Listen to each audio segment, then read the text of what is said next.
ആർക്കു വേണ്ടിയും ഒന്നിനു വേണ്ടിയും കരയരുത്. അത് സൗഹൃദമായാലും ബന്ധങ്ങളായാലും. അവിടെ നഷ്ടപ്പെടുന്നത് നമ്മുടെ സമയവും ഊർജവുമാണ്. എത്ര നിസ്സാര കാര്യമായാലും നമ്മുടെ വിലപ്പെട്ട സമയം കളയാൻ പാടില്ല. നമുക്ക് അടുപ്പമുള്ള ഒരു വ്യക്തി കള്ളം പറഞ്ഞു എന്നറിയുമ്പോൾ നമുക്കുണ്ടാകുന്ന ഏറ്റവും വലിയ വിഷമം ആ വ്യക്തി കള്ളം പറഞ്ഞു എന്നുള്ളതല്ല, ഇന്നു മുതൽ അയാളെ വിശ്വസിക്കാൻ പറ്റില്ല എന്നുള്ളതാണ്. നിങ്ങളുടെ മൗനത്തിന്റെ അർത്ഥം മനസ്സിലാക്കാത്തവർക്ക് നിങ്ങളുടെ വാക്കുകളുടെ അർത്ഥവും മനസ്സിലാകില്ല. അദൃശ്യമായതിനെ കണ്ടെത്തുന്നതിലേക്കുള്ള ആദ്യ പടിയാണ് നിങ്ങൾക്ക് ഒരു കൃത്യമായ ലക്ഷ്യമുണ്ടായിരിക്കുക എന്നത്. ഒന്നിലും അതിര് കടക്കരുത്. പുഞ്ചിരിച്ചവനെ മാന്യനെന്നും പൊട്ടിച്ചിരിച്ചവനെ ഭ്രാന്തനെന്നും മുദ്രകുത്തുന്ന സമൂഹമാണ് നമ്മുടേത്. എല്ലായ്പ്പോഴും മിതത്വമുള്ളവനായിരിക്കുക. നിങ്ങളുടെ ഏറ്റവും വലിയ സന്തോഷം ഒരുപക്ഷെ ഏറ്റവും വലിയ വേദനയ്ക്ക് കാരണമായേക്കാമെന്ന് തിരിച്ചറിയുക.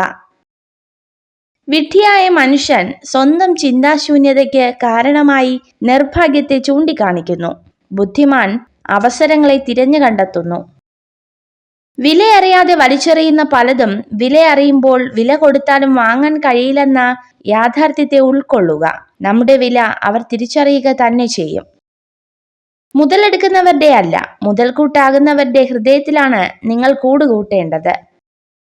എല്ലാവരെയും സന്തുഷ്ടരാക്കാൻ നമുക്ക് കഴിയില്ല, പക്ഷെ എല്ലാവരോടും സന്തോഷമായി പെരുമാറാൻ തീർച്ചയായും നമുക്ക് കഴിയും. കാലം ഏറ്റവും മികച്ച ശില്പിയാണ്. ഭാവിയുടെ സാധ്യതകൾ രൂപപ്പെടുത്തുമ്പോൾ ഭൂതകാല നിമിഷങ്ങൾ കൊത്തിമാറ്റി നമ്മുടെ ജീവിതത്തെ മനോഹരമാക്കുന്നു. ചെളിവെള്ളത്തിലാണ് താമര വിരിയുന്നത്. എത്ര മോശം സാഹചര്യത്തിലും ആത്മബലം കൈവിടാത്തവർക്ക് വിജയം സുനിശ്ചിത. വേണ്ട എന്ന് തോന്നുന്ന പല കാര്യങ്ങൾ വേണ്ട എന്നു തന്നെ പറയണം. ഇഷ്ടമില്ലാത്ത കാര്യങ്ങൾ ആര് തന്നെ നിർബന്ധിച്ചാലും പറ്റില്ല എന്ന് തന്നെ പറയണം.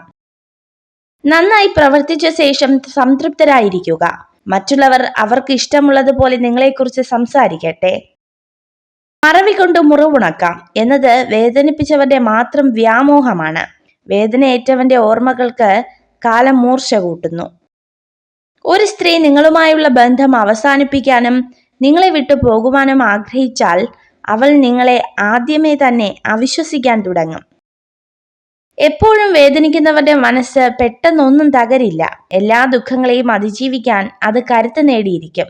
അതുകൊണ്ടാണ് ജീവിതത്തിൽ ഒരുപാട് വേദനകൾ നേരിട്ടിട്ടും ഒരുപാട് പേർ ഇന്നും പുഞ്ചിരിയോട് ജീവിക്കുന്നത്.